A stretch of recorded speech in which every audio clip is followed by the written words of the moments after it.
امی جان فرماتی ہے میرے محبوب کے سینے سے ایسے آواز آتی تھی جیسا ہنڈیا کے اندر کوئی چیز پک رہی ہو، اور جب پردہ فرما گئے دنیا سے، آخری جملے لب ہل رہے تھے، آپ کے ہونٹ حرکت کر رہے تھے، امی جان نے فرمایا مجھے سمجھ میں نہیں آ رہا تھا، سکرات کی تکلیف تھی، سکرات کی پریشانی تھی، یہ پریشانی مول کر لی ہے، یہ پریشانی اسرائیل علیہ السلام کو کہا کہ تم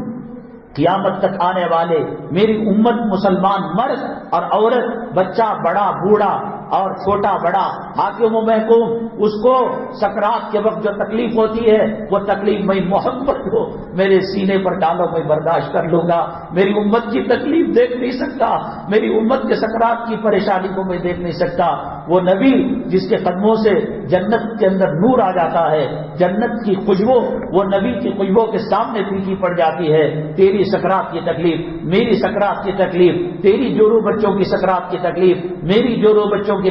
سکرات کی تکلیف، تیرے خاندان میرے خاندان، آج اسی لیے کہ تو داڑھی مڈائے، تو نماز کو چھوڑے، علماء نے لکھا ہے قرۃ عینی فی الصلاۃ، نماز کی ٹھنڈک،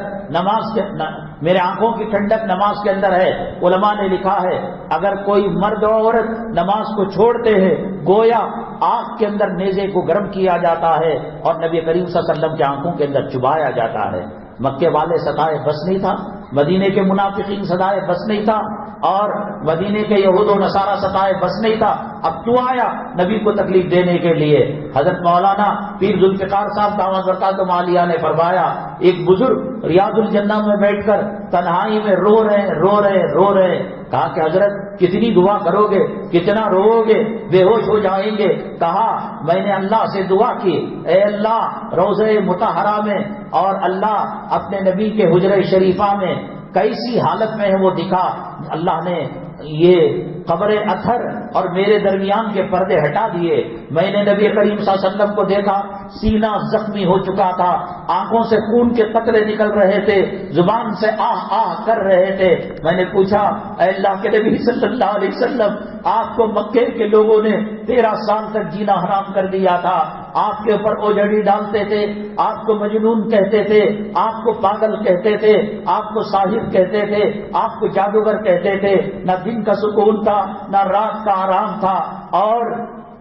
چولہے کی یہ حالت تھی کہ 3 مہینوں میں ایک مرتبہ جلا کرتا تھا۔ اور امی جان فرماتی ہیں پوری زندگی میں، پوری حیات طیبہ میں میرے آقا میرے محبوب نے 2 وقت کی روٹی پیٹ بھر کر نہیں کھائی، اور وہ روٹی جو سوکھی کھاتے تھے دنیا کے کسی انسان اور کسی جاندار کی مجال نہیں کہ وہ روٹی کو کھا کر حلق کے نیچے پہنچا دے۔ آج وہ رو رہا ہے، آج وہ تڑپ رہا ہے، آج اس کا سینہ زخمی ہے۔ ماں کی نافرمانی کر کر ماں سے معافی مانگ کر بچ سکتے ہو، اپنے متولی، اپنے چودھری، اپنے امام صاحب، اپنے مؤذن صاحب، اپنے اونر صاحب، اپنے یجمان صاحب، اپنے مالک کا دل دکھا کر بچ سکتے ہو، میرے محبوب کا دل جو دکھائے گا، آنکھوں سے آنسو کے خون کے قطرے جو نکل رہے ہیں اسے صاف نہیں کرے گا۔ وہ بزرگ فرماتے ہیں میں نے کہا ما حالک یا رسول اللہ، اے اللہ کے نبی صلی اللہ علیہ وسلم، مکے میں یہ حالت، مدینے میں وہ حالت، روضہ مطہرہ میں گئے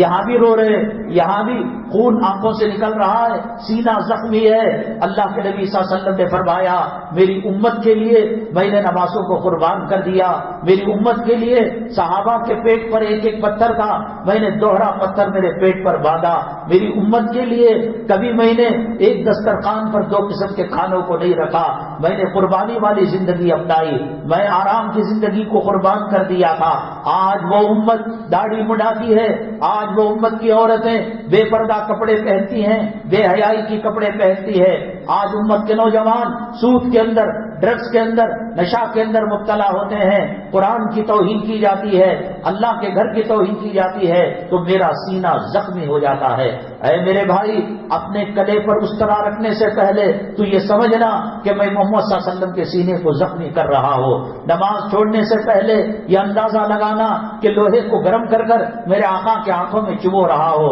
اگر تجھے کرنا ہے کر لے، لیکن قرآن تو یہ کہتا ہے ان الذین یؤذون اللہ ورسولہ لعنہم اللہ فی الدنیا والآخرہ، کلام پاک کا 22واں پارہ، وہ ان اللہ ملائکۃ جو عربی خطبے میں پڑھتے ہیں اسی کے بعد والی یہ آیت ہے، جو اللہ کو تکلیف دے گا، جو نبی کو تکلیف دے گا، میرے رب کی قسم ریزرو بینک کا مالک ہو جا، زمین آسمان کے خزانوں کا مالک ہو جا، من اعرض عن ذکری فإن له معیشۃ ضنکا ونحشره یوم القیامۃ اعما۔ اللہ فرماتے ہیں میری عزت و جلالت کی قسم، نبی کا دل دکھائے، نماز کو چھوڑے، داڑھی مڈائے، ٹی وی دیکھے، گندی فلمیں دیکھے، گندی زبان استعمال کرے، حرام کھائے، سود کھائے، رشوت کھائے، مسجد کا مال کھائے، اوقاف کا مال کھائے، مدرسے کا مال کھائے، اللہ فرماتے ہیں میں اس کی زندگی کو تنگ کر کے رکھ دیتا ہوں۔ شان میری جان میری لختے جگر، سارا جہاں بول اٹھا ہے شیر نڈر۔